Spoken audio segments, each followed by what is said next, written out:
সোজা বাংলায় যদি বলি, আইসিসি রীতিমতো খাড়া গর্তে পড়েছে। শেষ পর্যন্ত কি এই গর্ত থেকে উঠতে পারবে, নাকি আইসিসিতে ভাঙনের শঙ্কা আছে? এটা নিয়ে কথা বলবো, আশা করি শুনবেন।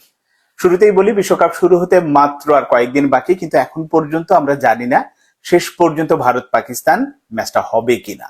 কারণ পাকিস্তান এরই মধ্যে ঘোষণা দিয়ে রেখেছে যে তারা বিশ্বকাপে অংশ নেবে, কিন্তু ভারতের বিপক্ষে 15ই ফেব্রুয়ারির ওই ম্যাচটা খেলবে না। এখন অনেকে আবার বলছেন যে না, শেষ পর্যন্ত পাকিস্তান সিদ্ধান্ত পরিবর্তন করবে, এই ম্যাচ ঠিকই খেলবে, এটা তাদের দাবি দেওয়া আদায়, এরকম নানান রকম নেগোসিয়েশনের জন্য এরকম একটা অবস্থান নিয়েছে। অনেকে এভাবে ব্যাখ্যা করার চেষ্টা করছে, কিন্তু আমার অবজারভেশন বা আমার ধারণা যেটা বলে যে না, পাকিস্তান এবার সত্যিকার অর্থেই ভারতের বিপক্ষে ওই ম্যাচটা খেলবে না। কেন খেলবে না? কারণ এই সিদ্ধান্তটা কিন্তু পিসিবি একা নেয়নি। এখন পর্যন্ত পিসিবি আইসিসি কে অফিসিয়ালি জানায়নি যে তারা ম্যাচটা খেলবে না। সিদ্ধান্তটা এসেছে কোত্থেকে? পাকিস্তান সরকারের কাছ থেকে। এবং আপনাদের মনে আছে নিশ্চয়ই, যখন আইসিসি তে ভোটাভুটিতে বাংলাদেশ হেরে গেল, বিশ্বকাপে বাংলাদেশকে অংশ নিতে দিল না, তারপরে পাকিস্তান কিন্তু খানিকটা সময় নিয়েছে, নিজেরা বসেছে, পাকিস্তানের প্রধানমন্ত্রীর সাথে মোহসেন নাকভি কথা বলেছে, তারপরে সিদ্ধান্ত নিয়েছে যে না, ভারতের বিপক্ষে তারা ম্যাচ খেলবে না। এবং সবচেয়ে অবাক করার বিষয়, রিসেন্ট এই যে আমি যখন কথা বলছি তার কয়েক ঘন্টা আগে পাকিস্তানের প্রতিরক্ষা মন্ত্রী পর্যন্ত এটা নিয়ে কথা বলেছে। তার মানে বিষয়টা আর পিসিবির হাতে নেই, যেমনটা ছিল না বাংলাদেশ যখন সিদ্ধান্ত নিল যে ওই মুস্তাফিজ ইস্যুতে বাংলাদেশ বিশ্বকাপে খেলবে না, সেটা যতটা না বিসিবির হাতে ছিল, তার চেয়ে বেশি ছিল সরকারের হাতে। এবং শেষ পর্যন্ত সিদ্ধান্তটা সরকারি ভাবেই হয়েছে যে বাংলাদেশ অংশ নেয়নি। একইভাবে পাকিস্তানও কিন্তু সেই সরকারি সিদ্ধান্ত অনুসরণ করেই তারা ওই ম্যাচটা খেলবে না। এখন এই যে সরকারি সিদ্ধান্তটা নিল, এটা ওই যে আমি যেটা বললাম যে হুট করে নেয়নি, তারা ভেবে চিন্তে বুঝে শুনেই নিয়েছে। কারণ যদি ক্রিকেটীয় অ্যাঙ্গেল থেকে আপনি চিন্তা করেন, লাস্ট 15-20 বছরে ভারত পাকিস্তানের সাথে অনেক রকম অন্যায় আচরণ করেছে।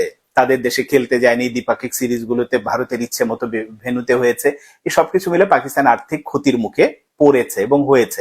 ফলে পাকিস্তান ইচ্ছা করেই এবার ওই প্রতিশোধ গুলো নেয়ার চেষ্টা করছে। এবং ওই সময় ভারত যেসব কারণ দেখিয়েছিল, যে ভারতীয় সরকার নিষেধ করেছে পাকিস্তান সফরে, নিরাপত্তার শঙ্কা আছে, একই রকম নানান টালবাহানা যে সরকার বলেছে তাই আমরা খেলছি না। এর ফলে যেটা হবে, শেষ পর্যন্ত আসলে আইসিসিও পাকিস্তানকে শাস্তি বা নিষেধাজ্ঞা এরকম কিছু দিতে পারবে না, যেটা পিসিবির সাবেক চেয়ারম্যান এবং আইসিসিরও সাবেক চেয়ারম্যান এহসান মানি বলেছেন যে না, চাইলেই আইসিসি এই ধরনের সিদ্ধান্ত দিতে পারবে না যদি তারা নিয়মটা অনুসরণ করে। কিন্তু শেষ পর্যন্ত নিয়ম আসলে অনুসরণ করবে কিনা সেটা হয়তো সময়ই বলে দেবে। আর এখানে যেটা আমি শুরুতে বললাম যে ভাঙনের শঙ্কা আছে কিনা, রশিদ লতিফ, একটা সাবেক ক্রিকেটার পাকিস্তানের, তিনি কিন্তু একটা বড় সড় ইন্টারভিউ দিয়েছেন, সেখানে বলেছেন যে এইরকম একটা সিদ্ধান্ত সময় উপযোগী সিদ্ধান্ত হয়েছে পাকিস্তানের জন্য। এরকম একটা সুযোগ তারা খুঁজছিল, কারণ বিগত দিনে যেটা হয়েছে তার প্রতিশোধ নেওয়া বা একটা জায়গায় দাঁড়ানো, যে আইসিসি কে কিছু একটা স্ট্রংলি বলা, পাকিস্তান একা পারছিল না। বাংলাদেশকে উপলক্ষ পেয়ে এখন যে অবস্থানে গেছে, এটা একটা পারফেক্ট সময় হয়েছে। এবং এটা তিনি এও উল্লেখ করেছেন যে এই সিদ্ধান্তের ফলে পাকিস্তানের উপরে নিষেধাজ্ঞা আসতে পারে, আর্থিক জরিমানা আসতে পারে, কিন্তু সবকিছু ভেবেচিন্তে এই সিদ্ধান্ত নেওয়া হয়েছে এই কারণে যে বারবার যেন অন্যায় আচরণ এটা চলতেই না থাকে। তারা এক ধরনের নিয়ম নীতি অনুসরণ করবে, অন্যদের জন্য আরেক রকম নিয়ম নীতি। এই ব্যাপারটার আসলে শেষ হওয়ার এখনই সময়। এবং সেটা যদি হয়, কথার কথা ধরলাম যে পাকিস্তানের উপর নিষেধাজ্ঞা দিয়ে দিল আইসিসি, ক্রিকেট থেকে নিষিদ্ধ করলো, তখন কি হবে? এসিসির ভাগ্যটা, মানে এশিয়ান ক্রিকেট কাউন্সিল, যেটা আমরা এশিয়া কাপ দেখি, এর ভাগ্যটাই কিন্তু ঝুলে যাবে। কারণ পাকিস্তান এবং ইন্ডিয়া যদি এরকম একটা ছোট্ট দেশে, 4-5টা দেশ যেখানে খেলে, সেখানে যদি পাকিস্তানের মতো দেশ না থাকে, এর বাজার মূল্যই থাকবে না। ফলে এখানে একটা বড় ধরনের এসিসির অস্তিত্বই হুমকির মুখে পড়ে যাবে। এসিসি এমনিতেই খুব নিষ্ক্রিয় একটা সংগঠন, তারপরেও যেটা চলছিল সেটাও একটা কিন্তু প্রশ্নের মুখে পড়ে যাবে, হয়তো একটা আর থাকবেই না এরকম অবস্থায়। একইভাবে বাংলাদেশকেও যদি, সেই পাকিস্তানের প্রেক্ষাপট থেকে বাংলাদেশকেও যদি শাস্তি দেয়, তখন বাংলাদেশ, পাকিস্তান, সাথে হয়তো আরো 2-1টা যোগ, মানে দেশ যোগ হলো, ইভেন 3 মোড়লের, যেটা ইংল্যান্ড, অস্ট্রেলিয়া, নিউজিল্যান্ড, ভারত তো আছে, তো তাদের মধ্যে থেকেও যদি এরকম একটা জোট তৈরি হয়, গোপনের জোট তৈরি হয়, এবং সেটা সময় সাপেক্ষ, খুব বেশি না, মানে এই বিস্ফোরণ থেকে যদি ওইগুলো হতে থাকে, সেটা কিন্তু অস্বাভাবিক কিছু না। এবং শেষ পর্যন্ত আইসিসির মধ্যে একটা ভাঙন তৈরি হতে পারে। এই যে জয়সারা যে রাজনৈতিকভাবে যে বিষয়টা হ্যান্ডেল করলেন, অনভিজ্ঞ কর্মকাণ্ডের ফলাফল কি হতে পারে, এটা হচ্ছে তার প্রমাণ।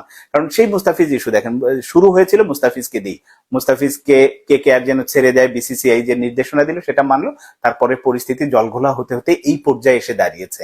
এখন ইচ্ছা করলেই আর পরিস্থিতি যে দ্রুত আইসিসি সমাধান করে ফেলতে পারবে তা না। যদি সমাধান করার ইচ্ছে থাকে, তাহলে যেটা করতে হবে যে বাংলাদেশ, পাকিস্তান এদের সবাইকে নিয়ে বিসিসিআই বা অন্যান্য দেশ যারা আছে যেভাবে বাংলাদেশকে ভোটে হারিয়েছিল একইভাবে একটা মিটিং করতে হবে, সেখানে বসে একটা সমাধান বের করতে হবে। কিন্তু ওই যে দিন শেষে ইন্ডিয়ান ক্রিকেট কাউন্সিল আর আইসিসি, যেটা ইন্টারন্যাশনাল ক্রিকেট কাউন্সিলের পার্থক্য যারা করতে পারছে না জয়সারা, সেই জায়গায় যদি তারা চিন্তা না করে এই সমস্যার সমাধান হওয়াটা মুশকিল। পরবর্তীতে মানে সেটা খুব বেশি দেরি নাই, এই পরিস্থিতি যদি আসলে সমাধান না হয়, বিশ্বকাপে ভারত পাকিস্তান ম্যাচ না হয়, শেষ পর্যন্ত কিন্তু আইসিসিতে একটা বড় ধরনের ভাঙনের শঙ্কা তৈরি হয়েছে। এটা ইন্ডিয়ান মিডিয়াগুলো নানানভাবে বলার চেষ্টা করছে। এখন দেখা যাক, আইসিসি আপ্রাণ চেষ্টা করে যাচ্ছে পাকিস্তানকে বোঝানোর যে তোমরা ম্যাচটা খেলো, এই খেলো, আর থেকে এই ক্ষতি হবে, তোমরা এই শঙ্কায় পড়তে পারো। কিন্তু যদি পাকিস্তান সিদ্ধান্তে অটল থাকে এবং আইসিসি যদি সমস্যার সমাধান না করতে পারে, তাহলে কিন্তু নিজেদের মধ্যে একটা ভাঙন হবে, ভাঙন তৈরি হবে, এটা প্রায় নিশ্চিত।